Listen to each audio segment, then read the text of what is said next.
Guys আমি এই মুহূর্তে দাঁড়িয়ে রয়েছি, তোমরা দেখতে পাচ্ছ ব্যাকগ্রাউন্ডে ইন্ডিয়া গেটের সামনে, যেটা অবস্থিত রাজপথ নিউ দিল্লিতে। আচ্ছা, তোমাদের হিস্ট্রি প্রথমে বলে রাখি, 1914 থেকে 1921-এর মধ্যে যে যুদ্ধ হয়েছিল, সেই যুদ্ধে মোট 74,187 জন সৈনিকের মৃত্যুকে স্মরণ করে বানানো হয়েছিল ইন্ডিয়া গেট।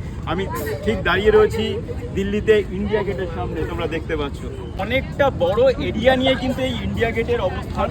ইন্ডিয়া গেটের চারপাশে কিন্তু খুব সুন্দর করে ডেকোরেটেড, খুব সুন্দর করে গাছপালা দিয়ে সাজানো রয়েছে। এবং সবচেয়ে গর্বের বিষয় হচ্ছে বাঙালি হয়ে আমাদের কাছে যেটা, ইন্ডিয়া গেটের ঠিক উল্টো দিকে, ইন্ডিয়া গেটের দিকে মুখ করে দাঁড়িয়ে রয়েছে আমাদের বাঙালিদের ইমোশন নেতাজি সুভাষচন্দ্র বসু। পলিটিক্সের বাইরে এসে একটা কথা বলবো, যেই মানুষটা সুভাষচন্দ্র বসুর স্ট্যাচু এখানে লাগিয়েছে তাকে অসংখ্য ধন্যবাদ আমাদের সমস্ত বাঙালিদের পক্ষ থেকে।